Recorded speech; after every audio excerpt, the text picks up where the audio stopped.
नमस्ते।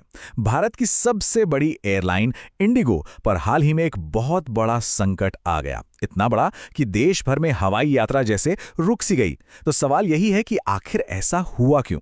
आइए इसी को समझते हैं। तो ये संकट कितना बड़ा था, इसका अंदाजा ना इस नंबर से लगाइए। 1000 से भी ज्यादा। कुछ ही दिनों में इंडिगो की 1000 से ज्यादा फ्लाइट्स या तो कैंसिल हो गईं या फिर लेट। जरा सोचिए, इसका सीधा मतलब है लाखों पैसेंजर्स और उनके सारे प्लान्स पर पानी फिर गया। और इसका असर क्या हुआ? नतीजा यह है कि देश भर के एयरपोर्ट्स पर हजारों लोग बस फंसे रह गए। चारों तरफ सिर्फ भीड़, अफरा तफरी और लोगों का गुस्सा। जबरदस्त फ्रस्ट्रेशन का माहौल था। हर किसी के मन में बस एक ही सवाल था, भाई हमारी फ्लाइट का क्या होगा? तो सवाल फिर वही है कि आखिर भारत की सबसे बड़ी, सबसे भरोसेमंद माने जाने वाली एयरलाइन के साथ अचानक ऐसा क्या हो गया? इतनी बड़ी गड़बड़ी के पीछे की असल वजह क्या थी? देखिए, इस पूरी उथल-पुथल के पीछे ना कोई एक कारण नहीं था, बल्कि ये कई चीजों का एक साथ गलत हो जाने का नतीजा था। मतलब जिसे कहते हैं ना, एक परफेक्ट स्टॉर्म, बिल्कुल वैसा ही कुछ। तो जो सबसे पहली और सीधी वजह सामने आई वो थी पायलट और केबिन क्रू की जबरदस्त कमी। हुआ ये कि कई क्रू मेंबर्स के जो ड्यूटी आवर्स थे वो पूरे हो चुके थे।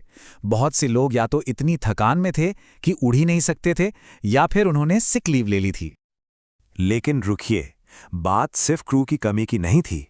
इस पूरे संकट की असली चिंगारी तो एक नए नियम ने लगाई थी। एक ऐसा नियम जिसने हालात को एकदम से कंट्रोल से बाहर कर दिया। ये नया नियम था फ्लाइट ड्यूटी टाइम लिमिटेशन, जिसे शॉर्ट में FDTL कहते हैं। इसे DGCA ने लागू किया था और इसका मकसद एकदम साफ था, पायलट्स को प्रॉपर रेस्ट देना ताकि वो उड़ान के दौरान पूरी तरह अलर्ट रहें। और जाहिर है, ये पैसेंजर्स की सेफ्टी से जुड़ा एक बेहद जरूरी कदम था। और बस यहीं पर आकर सारा पेंच फंस गया। एक तरफ तो थे पायलटों की सेफ्टी के लिए बनाए गए ये नए और सख्त नियम, और दूसरी तरफ थी एयरलाइन जो इसके लिए पूरी तरह तैयार ही नहीं थी। इंडिगो इन कड़े नियमों के हिसाब से अपने क्रू को सही टाइम पर मैनेज नहीं कर पाई और बस एक बड़ा ऑपरेशनल गैप खड़ा हो गया। अब जब हालात इतने बिगड़ने लगे और पैसेंजर्स की परेशानी हद से ज्यादा बढ़ गई, तो फिर सरकार को इस मामले में दखल देना ही पड़ा। सरकार ने दो तरफ से एक्शन लिया। पहला काम यह किया कि सिविल एविएशन मिनिस्ट्री ने नए FDTL नियमों पर कुछ समय के लिए रोक लगा दी, मतलब टेम्परेरली सस्पेंड कर दिया। और दूसरा, जो पैसेंजर्स फंस गए थे उन्हें राहत देने के लिए इंडियन रेलवेज ने भी मदद का हाथ बढ़ाया और एक्स्ट्रा कोच और स्पेशल ट्रेनें चलाईं। सरकार के इस एक्शन से हुआ ये कि एयरलाइन को थोड़ी सांस लेने की मोहलत मिल गई। मतलब एक ब्रीदिंग स्पेस मिल गया ताकि वो अपने बिगड़े हुए शेड्यूल को ठीक कर सकें और ऑपरेशंस को धीरे धीरे वापस पटरी पर ला सकें। हालांकि ये एक फौरी राहत ही थी।